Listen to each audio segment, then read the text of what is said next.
오늘 제목이 무엇입니까? 삼손의 수수께끼. 그렇다면 그냥 지나갈 수가 없겠죠. 저도 여러분에게 수수께끼를 하나 내겠습니다. 아침에는 4발로 걷고, 점심에는 2발로 걷고, 저녁에는 3발로 걷는 게 무엇일까요? 어떻게 그렇게 잘 아십니까? 이 수준이 높네요. 오늘 제목은 삼손의 수수께끼입니다. 본문의 내용을 요약하게 되어지면은 삼손이 아내를 얻기 위하여서 딥나로 내려가다가 사자를 만나게 되어집니다. 하나님의 영이 임하여서 그 사자의 입을 찢어버리게 되어집니다. 그리고 나서 결혼식에 참가하여서 블레셋 청년 30명에게 수수께끼를 냅니다. 수수께끼를 낼 때에 내기로 30벌 뱃옷과 겉옷을 내기를 거는데 그들이 그 문제를 도저히 맞출 수가 없는 거예요. 그래서 삼손의 아내에게 가서 딱달복갈거리면서 그 해답을 얻게 되어집니다. 삼손은 어쩔 수 없이 내기에 졌기 때문에 그 내기에 맞게 블레셋에게 나아가서 그들의 30명을 쳐 죽이고 뱃옷과 겉옷을 취하여서 그들에게 주었다라는 그런 내용입니다. 이것이 왜 이스라엘이 블레셋 압제에서 구원하게 되어지는지 마치 수수께끼와 같은 그런 이야기가 걸려져 있다는 거예요. 사사의 이야기는 곧 무엇에 대한 이야기입니까? 블레셋의 압제 가운데 있는 이스라엘을 구원하기 위해서 사사를 세웠는데 그 세워진 사사가 하는 일이 마치 수수께끼 같은 일을 하고 있다는 거예요. 이방 여인과 결혼하기 위해서 딥나로 내려갔다가 사자를 만나서 사자 입을 찢어버리고 또 축하위원회 모였던 그곳의 청년들에게 수수께끼를 내어서 내기를 한다는 거예요. 내기에 져서 블레셋 사람 30명을 쳐 죽이고 그 대가를 지불한 이후에 다시 자기의 집으로 돌아왔다. 마치 수수께끼 같은 그런 내용이라는 것입니다. 이것에 대한 이야기의 실마리는 19절에 있습니다. 여호와의 영이 삼손에게 갑자기 임하심에 삼손이 아스글론에 내려가서 그곳 사람 30명을 쳐 죽이고 노력하여 수수께끼 깊은 자들에게 옷을 주고 심히 노하여 그의 아버지의 집으로 올라갔고라고 표현을 합니다. 여기서 삼손의 이 수수께끼 같은 행동이 왜 이스라엘을 구원하게 되어지는지 그 핵심은 바로 19절에 나타나 있는 내용이라는 거예요. 이것을 자세히 풀어보면 우리는 이 삼손의 움직이는 동선을 유의 깊게 살펴봐야 된다는 거예요. 우리 사진을 한번 띄워봐 주시기 바랍니다. 그림이 잘 보입니까? 지금 삼손이 살고 있는 곳 어디일까요? 자, 한번 넘기면 화살표가 나옵니다. 그곳이 어디입니까? 소라라는 그 소라 땅이라는 그곳에 삼손과 아버지가 사는 곳입니다. 자, 한 번 더 넘기면 삼손이 아내를 구하기 위해서 어디로 가게 되어지는 거예요? 딥나라는 그곳으로 블레셋 땅을 향하여서 가게 되어집니다. 그리고 아스글론이라는 곳은 어느 곳입니까? 한 번 더 치면 아스글론이라는 곳이 있는데 이 딥나에서 결혼식을 하면서 30명과 어떻게 해요? 내기를 하는 거예요. 내기에 져서 어디로 나가는 거예요? 아스글론이라는 그곳에 가는데 그 거리가 얼마큼 되어질까요? 40km라는 거예요. 40km가 되어지는 그 아스글론에 가서 30명을 쳐 죽이고 그들의 겉옷과 베옷을 취하여서 누구에게 준 거예요? 딥나에 있는 그 여자친구와 내기를 걸었던 청년들에게 주고 다시 어디로 간 거예요? 자기의 집 소라로 돌아갔다라는 이 표현이라는 거예요. 여기서 블레셋의 압제에서 삼손이 왜 이스라엘을 구원하게 되어지는 그 중요한 핵심은 무엇입니까? 삼손이 움직인 동선을 살펴보면 해답을 찾을 수가 있다는 거예요. 이 아스골론이라는 지역은 어떤 곳인가? 딥나에서 남쪽으로 40km 떨어져 있는 지중해 바닷가에 위치한 블레셋 5성읍 중에서 한 성읍이라는 것입니다. 이 성읍은 블레셋 땅에서 아주 깊숙한 자리 잡고 있고 상당히 중요한 위치를 가지고 있으며 또한 이스라엘과 굉장히 떨어져 있는 곳입니다. 그러나 삼손이 적대적인 이방민족 영토 안 그 깊숙한 곳까지 들어가서 30명을 죽이고 그옷과 베옷을 노랗했다는 것입니다. 그 당시 블레셋은 국가 형태의 민족으로 이루어질 만큼 굉장한 국가 민족주의였습니다. 그래서 삼손이 이 블레셋 진영 가운데 들어와서 블레셋 사람 30명을 죽였다라는 이 소식이 삽시간에 블레셋 전 영역에 다 퍼지게 되어지는 거예요. 다 퍼지게 되어지니까 블레셋 사람들이 마음속에 이스라엘 삼손이라는 사람이 이 깊은 블레셋 땅에 들어와서 우리나라에 들어와서 우리 젊은 사람들을 30명을 죽였다. 이 소식이 팍 퍼지게 되어지는 거예요. 그런데 성경은 어떻게 기록을 하고 있습니까? 40km를 돌아오는 동안에 블레셋 어떤 사람도 삼손을 어떻게 해요? 건드리지 않았다는 거예요. 40km나 되어지는 그 먼 길로 돌아오는데 블레셋 사람 한 사람도 삼손에게 나와서 네가 어떻게 우리 동족을 죽이느냐 대항하는 그 세력 한 사람도 없는 일이 일어났다는 거예요. 어떻게 이런 일이 일어날 수 있을까? 일제강점기에 조선인이라는 사람이 일본 도쿄 지역에 들어가서 그곳에 젊은 청년 30명을 죽이고 그들이 가지고 있는 물건을 노락하여서 조선으로 돌아갔다.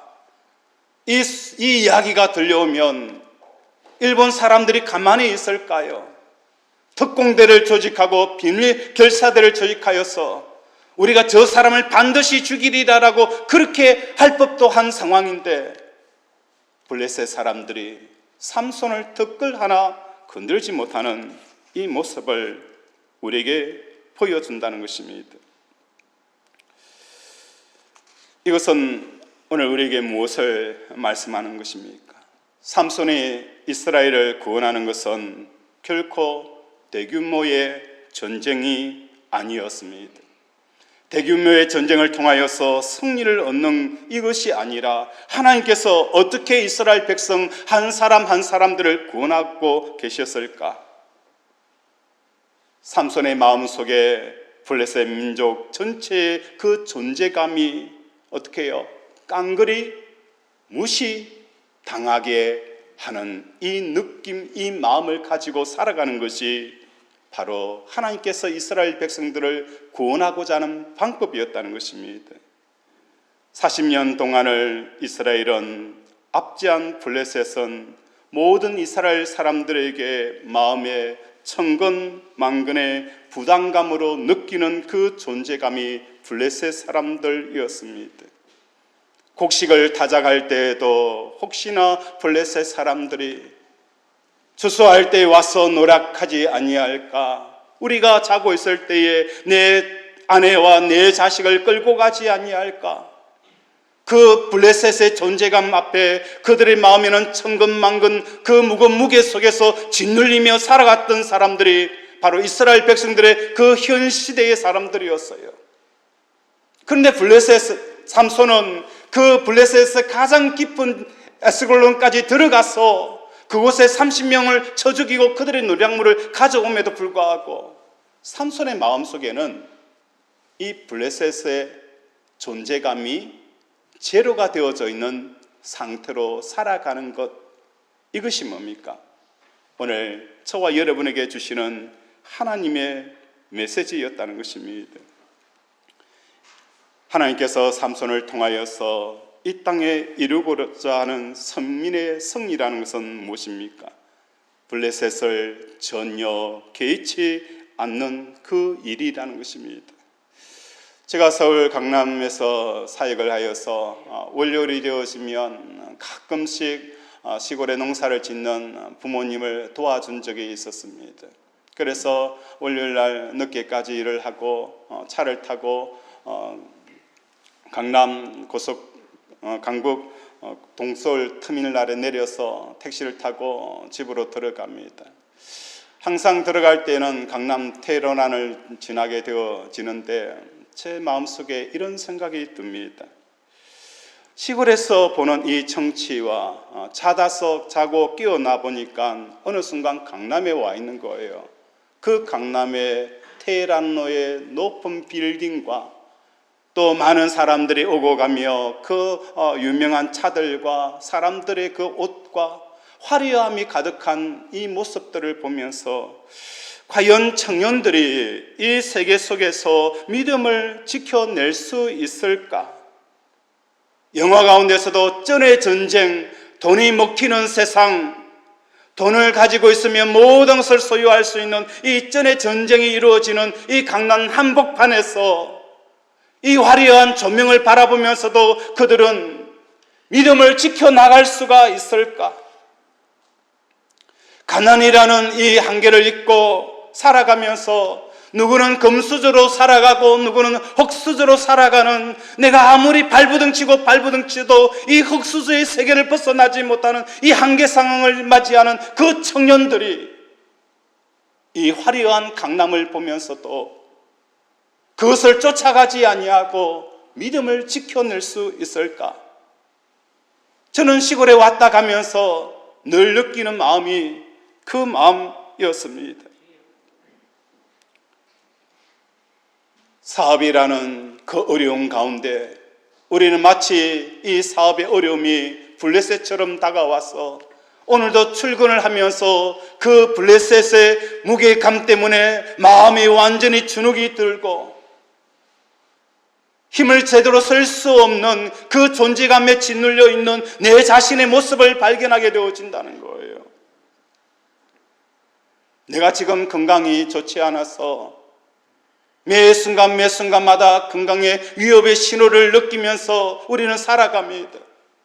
그럼에도 불구하고 이 질병이라는 그 존재, 암덩어리라는 이 존재의 무게를 우리는 어떻게 해야 하는 거예요? 이것에 짓눌려서 우리는 제대로 숨을 한 번 쉴 수가 없는 상황인 거예요.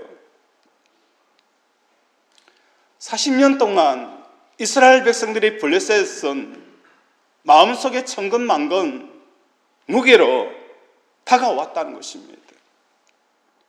오늘 저와 여러분도 다르지 않습니다. 어제 어렵게 코로나 바이러스 뉴 변형이 나와서 전 세계가 경악을 했습니다. 그 경악하는 두려움이 많은 사람들에게 무게감으로 느껴오는 거예요. 우리 이승규 이사님이 기도한 것처럼 코로나를 통하여서 우리에게 있는 것, 우리의 직장과 지금 가지고 있는 이 작은 것도 뺏어가려고 달려드는 그 세력 앞에서 우리는 무엇을 느끼는 거예요? 그들의 존재의 무게감에 짓눌려서 오늘도 두려움 가운데서 떨며 살아갈 수밖에 없는 우리의 모습이라는 거예요. 하나님께서 이스라엘 백성들에게 원하는 것은 무엇입니까? 이스라엘 백성들에게 원하는 진정한 승리는 무엇입니까? 대규모적인 물리적이고 정치적이고 군사적이고 집단적인 승리도 분명히 필요하지만 무엇보다도 먼저 필요한 것은 무엇입니까? 오늘 본문에서처럼 삼손에게 일어난 것 같이 서민 한 사람 한 사람 마음 안에서 일어나는 전혀 세상을 개의치 아니하는 이 승리를 하나님께서 원하십니다. 한 사람 한 사람 세상에 어떤 것도 개의치 아니하는 이 승리, 세상에 어떤 문제가 오고 내 삶에 어떤 둘러싸이는 압박이 온다 할지라도 그것을 무게감으로 전혀 느끼지 아니하고 살아가는 그 승리를 하나님께서 원하시는 거예요. 잠언서 16장 32절에 보면 자기 마음을 다스린 자는 성을 빼앗는 자보다도 낫다라고 말씀하였습니다. 성을 빼앗는다는 것은 전쟁에서 확고한 그 승리를 보장하는 것입니다. 하나님 보시기에는 성을 빼앗는 것보다도 무엇을 말하는 거예요? 마음을 다스리는 것이 더 낫다라고 말씀하는 거예요. 마음을 다스린다는 것은 무엇을 말하는 것일까요? 하나님을 믿는 자로서 이 세상에 환란이 불고 바람이 불고 어떤 소식이 들려오고 어떤 이 사건이 펼쳐진다 할지라도 세상을 전혀 개의치 않는 것이 마음을 지키는 자인 것을 깨닫는 저와 여러분이 되어지기를 원합니다. 다시 말해서 우리 마음에 실을게 하늘에 계신 하나님을 크게 보는 바람에 세상이 작게 보이는 이 상태를 하나님께서는 진정한 성도의 승리다라고 말씀합니다. 이렇게 믿음의 사람 한 사람이 하나님이 원하는 진정한 승리를 얻어서 모여있는 그 집단이 무엇이 되어져야 되는 거예요? 교회가 되어져야 되는 거예요. 그래서 한 주간에 장로님 세상을 개의치 아니하고 이렇게 함께 예배를 드려서 너무너무 감사합니다. 집사님 사업이 그렇게 어렵다고 하는데 그것에 굴을 하지 아니하고 얼굴이 햇빛처럼 빛이 나는 거예요. 사업이 어려우면 얼굴에 표정이 드러나잖아요. 세상에 짓눌려 있고 건강에 짓눌려 있고 환경에 짓눌려 있으면 얼굴에 어두워요. 그런데 집사님의 얼굴을 보니까 그 사업의 어려움에 전혀 개의치 아니하고 얼굴이 햇처럼 빛나네요. 그 사람들이 모여있는 집단이 뭐가 되어져야 되는 거예요? 교회가 되어지는 역사가 일어나야 된다는 것입니다. 고린도전서 1장 26절 형제들아 너희의 부르심을 보라. 육체를 따라 지혜로운 자가 많지 아니하며 능한 자가 많지 아니하며 물 좋은 자가 많지 아니하는도다. 그러나 하나님께서 세상에 미련한 것들을 택하사 지혜 있는 자들을 부끄럽게 하려 하시고 세상에 약한 것들을 택하사 강한 것들을 부끄럽게 하려 하시며 하나님께서 세상에 천한 것들과 멸시받는 것과 없는 것들을 택하사 있는 것들을 피하려 하시나니 이는 아무 육체도 하나님 앞에서 자랑하지 못하게 하려 하십니다. 우리의 부름을 보라는 거예요. 우리가 다른 사람보다도 더 많이 배운 것도 아니고 가진 것도 아니었어요. 많이 가졌다고 하나님께서 쓰시는 거 아니에요. 많이 가졌다고 해서 세상을 개의치 않는 게 아니에요. 하나님이 크게 보인다는 거예요. 내가 가진 것이 없다 할지라도 하나님이 크게 보이게 되어지니까 세상이 개의치 않는 이 놀라운 역사들이 일어나는 그 모임이 우리 제자 비전 교회 권속들이 되어지기를 주님의 이름으로 축원을 드립니다. 6절 우리 함께 읽겠습니다. 14장 6절 시작.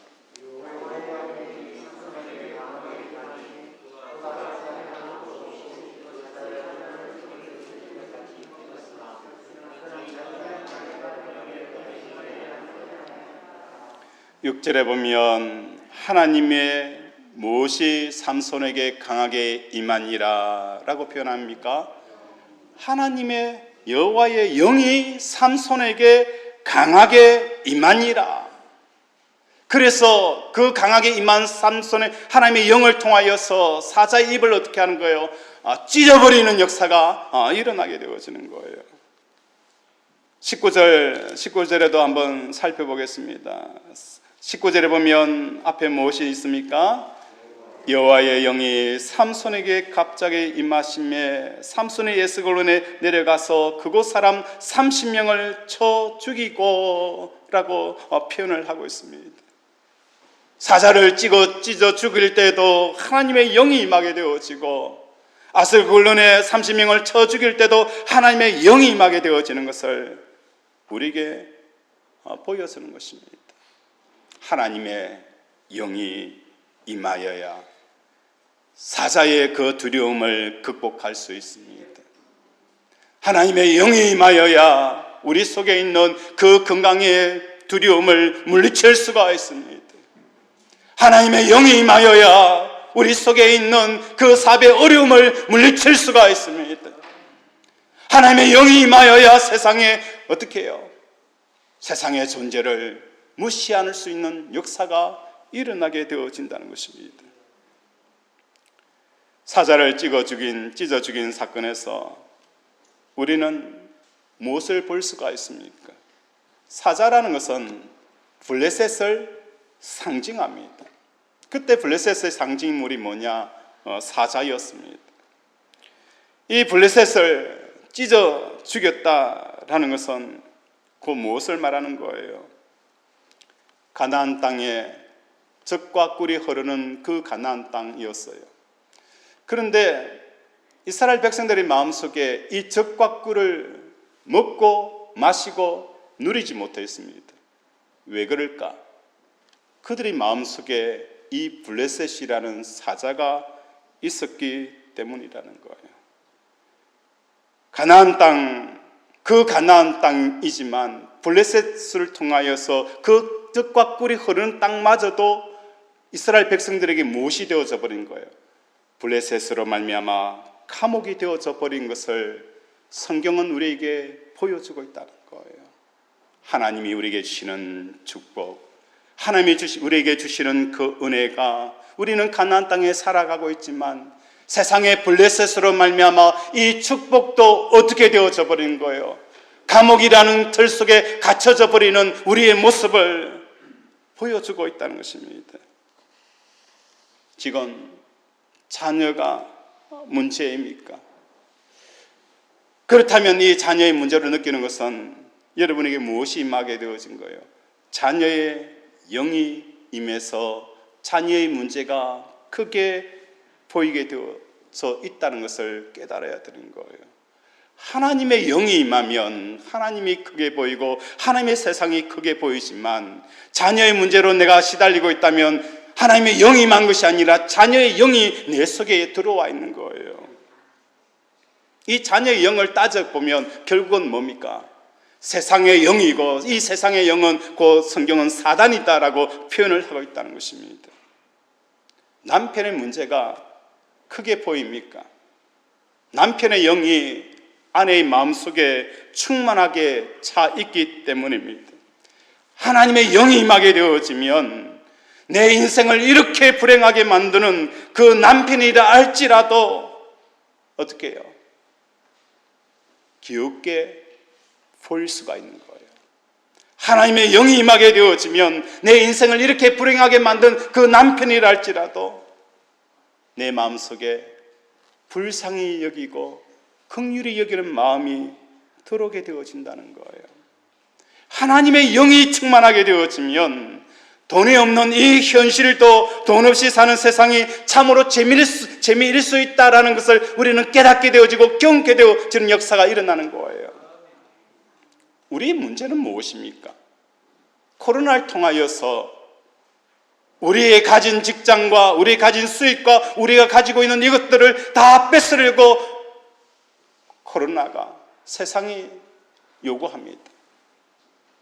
우리의 문제는 빼앗기지 않으려고 하는 것에서부터 문제가 발생되어지는 거예요. 빼앗으려고 하면 어떻게 해요? 빼앗기지 않으려고 내가 이것을 지키려고 걱정과 염려와 두려움 속에서 하루하루 살아가고 초조한 가운데 살아가는 거예요. 달라고 하면 주워버리세요.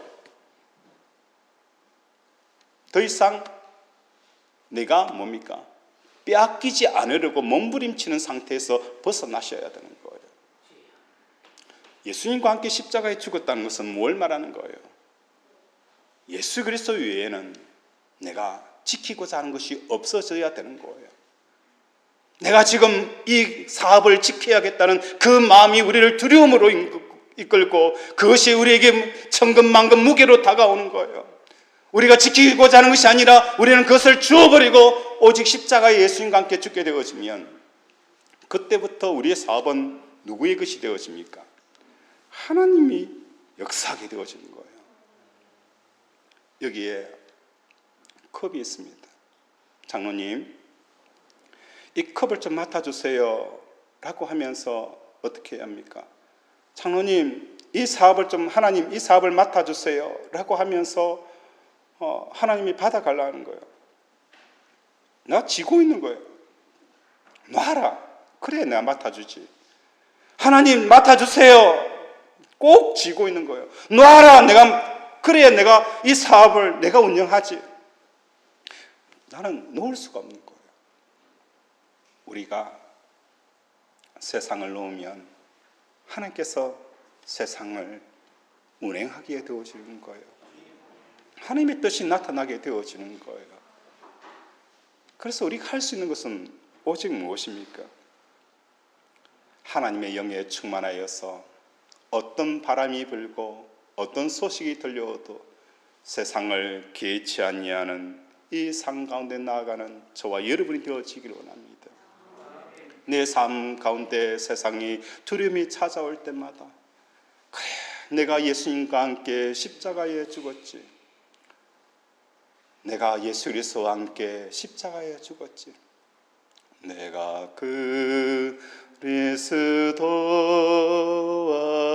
그리스도와 함께 십자가에 못 박혔나니 그런 저 이제 내가 산 것 아니요 오직 내 안에 예수께 사신 것이라. 우리 교회가 여기까지 오기까지 제가 이 찬양을 수천 수만 번 불렀습니다.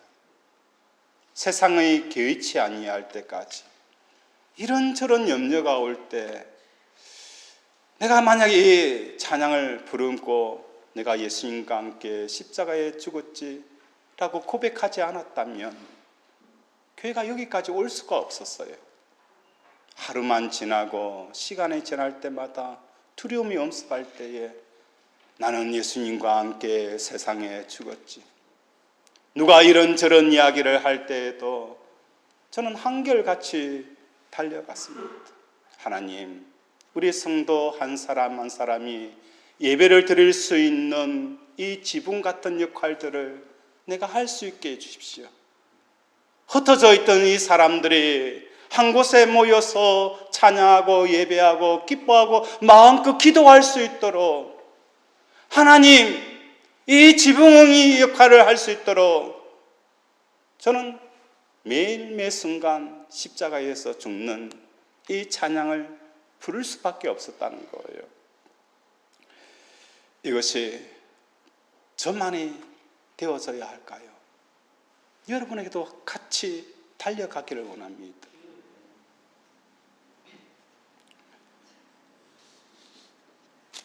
히브리서 12장 2절에 믿음의 주여 또 온전케 하시는 예수를 바라보자. 저는 그 앞에 있는 즐거움을 위하여 십자가를 참으사 부끄러움을 개의치 아니하시더니 하나님 보좌 우편에 앉으셨느니라. 예수님은 십자가에 죽는 것을 개의치 않았습니다. 그래서 하나님 보좌 우편에 앉으셨다는 거예요. 성도 한 사람 한 사람의 승리는 블레셋을 개의치 아니하고 세상을 개의치 아니하고 내가 배우지 못한 것을 개의치 아니하고 내가 건강하지 못한 것을 개의치 아니하고 내가 사업에 어려운 것에 개의치 아니하고 하나님의 영으로 충만하게 살아갈 때에 하나님께서 함께하는 역사가 일어나게 되어지는 거예요. 이 삶을, 이 복을 받는 저 여러분이 되어지기를 주님의 이름으로 축원을 드립니다. 말씀을 생각하면서